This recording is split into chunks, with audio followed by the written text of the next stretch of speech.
সময়ের গুরুত্ব। ইমাম আজম আবু হানিফার ছাত্র হযরত আবু ইউসুফ রহমাতুল্লাহি আলাইহি। আবু ইউসুফ রহমাতুল্লাহি আলাইহি একবার অনেক অসুস্থ। উনার ছাত্র ইব্রাহিম ইবনে জাররাহ তিনি বলেন, মারিদ আবু ইউসুফ, আমার উস্তাদ আবু ইউসুফ অসুস্থ হলেন। ফাজিতুহু আউদুহু, আমি তাকে দেখার জন্য গেলাম। ফাওয়াজাদতুহু মুগমান আলাইহি, গিয়া দেখি উনি বেহুশ। আমার উস্তাদ অসুস্থ, দেখার জন্য গেলাম, গিয়া দেখি উনি বেহুশ হয়ে পড়ে আছেন। ফালাম্মা জালাস্তু ইনদা রাসিহি, মাথার কাছে বসে বসে অপেক্ষা করতে লাগলাম। হঠাৎ ফালাম্মা আফাকাত, উনার যখন হুশ ফিরে আসলো, উনি আমাকে ডেকে বলতেছে, মা তাকুলু ফি হাযিহিল মাসআলাতি ইয়া ইব্রাহিম, হে ইব্রাহিম, ওই যে আমি সুস্থ অবস্থায় তোমার সাথে একটি মাসআলা নিয়ে আলোচনা করেছিলাম, কিন্তু কোনো সমাধানে পৌঁছতে পারি নাই, ওই মাসআলার কি কোনো সমাধান পেয়েছো তুমি? ওই মাসআলার ব্যাপারে তোমার কি মতামত? ছাত্র ইব্রাহিম বলে, আমি আশ্চর্য হয়ে গেলাম। আরে আপনি অসুস্থ, আমি আপনাকে দেখতে আসলাম, আপনি বেহুশ হয়ে পড়ে আছেন, হঠাৎ হুশ ফিরে আসলো, আপনি আর কি অবস্থা আমাকে বলবেন, আমি কেন আসলাম জিজ্ঞাসা করবেন, তা না করে আপনি বলতেছেন বহুদিন আগের কথা, ওই মাসআলার ব্যাপারে আমার কি মতামত? কুলতু, আমি বললাম, ফি মিসলি হাযিহিল হালাত, এই অবস্থায় কি মাসআলা নিয়ে আলোচনা করা যায়? ক্বালা, তিনি বললেন, লা বাসা বিযালিক, আরে কোনো সমস্যা নেই, নাদরুসু, আমি আর তুমি অল্প সময় আলোচনা করি, লাআল্লাহু ইয়ানজু বিহি নাজিন, যদি আমি আর তুমি আলোচনা করে এই মাসআলার ব্যাপারে একটি সমাধানে পৌঁছতে পারি, তাহলে আল্লাহ এই মাসআলার মাধ্যমে অনেক উম্মতকে উপকৃত করবেন। মৃত্যুর আগ মুহূর্তে অল্প সময় নষ্ট করবে, এটা ওনারা প্রস্তুত না, রাজি না। বেহুশ হয়েছেন, আবার হুশ ফিরে আসার সাথে সাথে ওই সময়টা কিভাবে কাজে লাগাবে, ওনাদের এই চিন্তা ছিল, ওনাদের এই চেতনা। এই সময়ের গুরুত্ব আল্লাহ পাক রব্বুল আলামিন সূরা আলে ইমরানে 103 নম্বর আয়াতে বলেন, ইন্নাস সালাতা কানাত আলাল মুমিনিনা কিতাবাম মাওকুতা, আমি আল্লাহ মুমিনদের উপর নির্দিষ্ট সময়ে নামাজ ফরজ করেছি। আমি আর আপনি দৈনিক 5 ওয়াক্ত নামাজ পড়ি। ফজরের নামাজের সুনির্ধারিত সময় রয়েছে, জোহরের নামাজের সুনির্ধারিত সময় রয়েছে, আসর, মাগরিব, এশা, এভাবে প্রতিটি ওয়াক্ত নামাজের সুনির্ধারিত সময় রয়েছে। তার মানে নামাজ আল্লাহর কাছে অনেক গুরুত্বপূর্ণ, গ্রহণযোগ্য, পছন্দনীয় একটি ইবাদত। ওই ইবাদতটা সময়ের সাথে সম্পৃক্ত।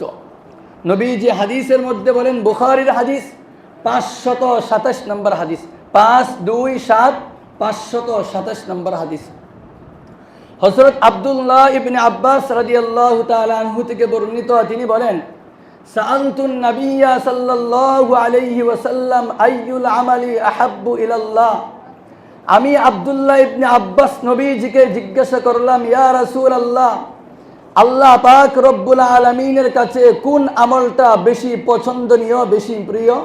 ক্বালা, তিনি বললেন, আস-সালাতু ফি ওয়াক্তিহা, আস-সালাতু আলা ওয়াক্তিহা, সময় মতো নামাজ পড়া। তাহলে আল্লাহর কাছে গ্রহণযোগ্য, পছন্দনীয় একটি আমল হচ্ছে নামাজ। এই আমলটা সময়ের সাথে সম্পৃক্ত। ঠিক তেমনিভাবে আরেকটি গুরুত্বপূর্ণ আমল হচ্ছে রোজা, এটাও সময়ের সাথে সম্পৃক্ত, বছরে 1 মাস রোজার বিধান। আরেকটি আমল হচ্ছে যাকাত, এটাও সময়ের সাথে সম্পৃক্ত, নেশাব হওয়ার পরেও দীর্ঘ 1 বছর অতিবাহিত হতে হয়।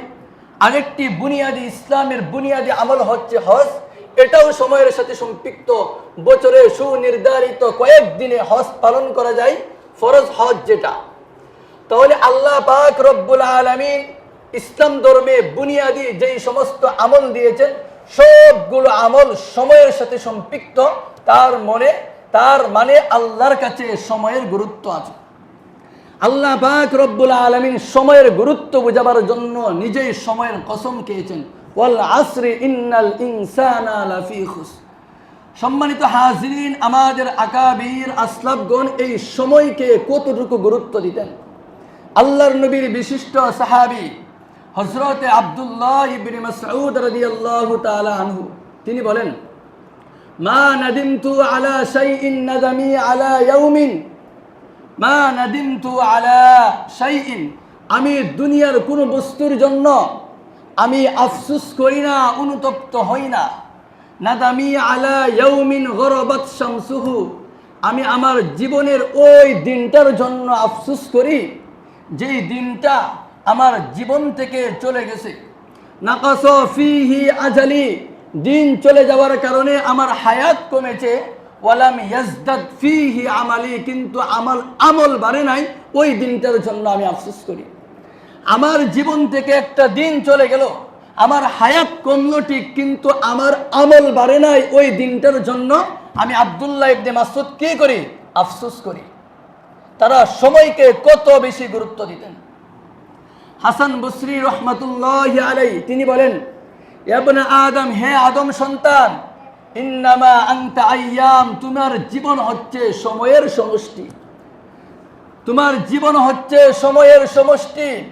আদরাতু আকওয়ামান কানু আসাদ্দা হিরসাম মিনকুম আলা দারাহিমিকুম ওয়া দানানিরিকুম, আমি আমার জীবনে এরকম কিছু মানুষ পেয়েছি, তোমরা যেমন টাকা পয়সা সোনা রূপার প্রতি অনেক আগ্রহ থাকে তোমাদের, ওই মানুষগুলো টাকা পয়সা সোনা রূপা বাড়ি গাড়ি না, বরং তাদের আগ্রহ ছিল, তাদের কাছে গুরুত্ব ছিল সময়ের গুরুত্ব। তিনি বলেন, এই যে তোমরা টাকা পয়সার প্রতি এত মেহনত করো, ওই মানুষগুলো টাকা পয়সার অর্জন করার জন্য মেহনত করে নাই, বরং তারা কিভাবে সময়কে গুরুত্ব দিবে, সময়কে কাজে লাগাবে, এই ছিল তাদের চিন্তা, এই ছিল তাদের মেহনতের পদ্ধতি।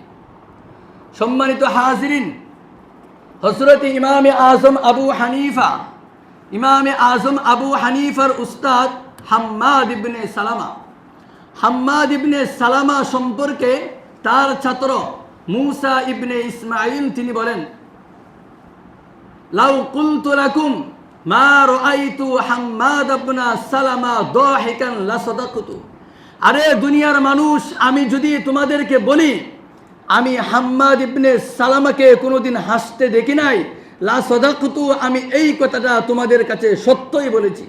কেন? তিনি সর্বদা চারটি কাজ করতেন। ইন্নামা কানা আইয়ুহাদ্দিসা, হয়তো তিনি হাদিস বর্ণনা করতেন, আও ইয়াকরা, অথবা নিজে পড়াশোনা করতেন, আও ইসাব্বিহা, অথবা তাসবিহ পাঠ করতেন, আও ইসল্লিয়া, অথবা নামাজ পড়তেন। এই চারটি কাজের মধ্যেই সীমাবদ্ধ থাকতেন, আর দুনিয়ার অন্য কাজ অন্য মানুষের মাধ্যমে করানোর চেষ্টা করতেন। তারা এভাবে সময়কে গুরুত্ব দিতেন, এই জন্য আজ তারা এত বড় হয়েছিল। ওনার সম্পর্কে হযরত ইউনুস ইবনে মুআইয়িদ তিনি বলেন, মাতা হাম্মাদ ইবনে সালামা ওয়া হুয়া ইসাল্লি, আরে হাম্মাদ ইবনে সালামা নামাজ পড়া অবস্থায় ইন্তেকাল করেছে, বলি সুবহানাল্লাহ। তো নামাজ পড়া অবস্থায় আল্লাহ তাকে তুলে নিলেন, দুনিয়ার সফর শেষ করে দিলেন। তাদের মৃত্যু কত বরকতময়, কত সুন্দর ছিল। নামাজ পড়া অবস্থায় দুনিয়ার সফর শেষ করেছেন। ইমামে আজম আবু হানিফার ছাত্র হযরত আবু ইউসুফ রহমাতুল্লাহি আলাইহি, আবু ইউসুফ রহমাতুল্লাহি আলাইহি একবার অনেক অসুস্থ।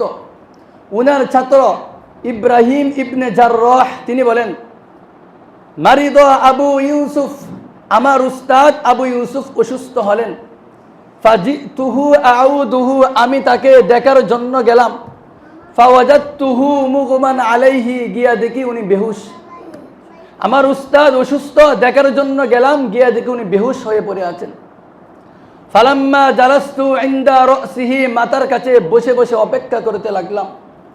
হঠাৎ ফালাম্মা আফাকাত, উনার যখন হুশ ফিরে আসলো, উনি আমাকে দেখে বলতেছে, মা তাকুলু ফি হাযিহিল মাসআলাতি ইয়া ইব্রাহিম, হে ইব্রাহিম, ওই যে আমি সুস্থ অবস্থায় তোমার সাথে একটি মাসআলা নিয়ে আলোচনা করেছিলাম, কিন্তু কোনো সমাধানে পৌঁছতে পারি নাই, ওই মাসআলার কি কোনো সমাধান পেয়েছো তুমি? ওই মাসআলার ব্যাপারে তোমার কি মতামত?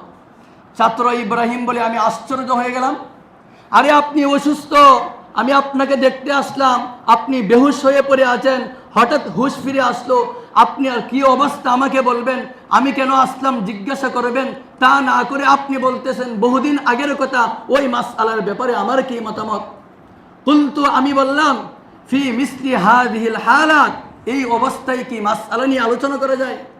ক্বালা, তিনি বললেন, লা বাসা বিযালিক, আরে কোনো সমস্যা নেই, নাদরুসু, আমি আর তুমি অল্প সময় আলোচনা করি, লাআল্লাহু ইয়ানজু বিহি নাজিন, যদি আমি আর তুমি আলোচনা করে এই মাসআলার ব্যাপারে একটি সমাধানে পৌঁছতে পারি, তাহলে আল্লাহ এই মাসআলার মাধ্যমে অনেক উম্মতকে উপকৃত করবেন।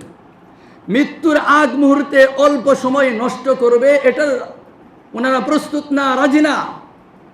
বেহুশ হয়েছেন, আবার হুশ ফিরে আসার সাথে সাথে ওই সময়টা কিভাবে কাজে লাগাবে, ওনাদের এই চিন্তা ছিল, ওনাদের এই চেতনা ছিল। ইমাম বুখারী রহমতুল্লাহ আলাইহির উস্তাদ, ইমাম মুসলিম রহমতুল্লাহ আলাইহির উস্তাদ হযরত উবাইদ ইবনে ইয়াইশা, উনি বলেন, আকামতু আলা সালাসিনা সানাতান, আমি আমার জীবনের 30টি বছর এভাবে অতিবাহিত করেছি। মা আকালতু ফিল লাইলি বিয়াদি, রাতের বেলায় কোনো দিন নিজ হাতে খাবার খাইনি। আমি আমার জীবনে 30 বছর এভাবে অতিবাহিত করেছি, কোনোদিন রাতে নিজ হাতে আমি খানা খাইনি। কেন? কানাত উখতি তুলাক্কিমুনি ওয়া আনা আকতুবুল হাদিস, আমার বোন সে আমাকে খাদ্য লুকমা তুলে মুখে দিত, আর আমি আমার হাতে হাদিস লিখতাম।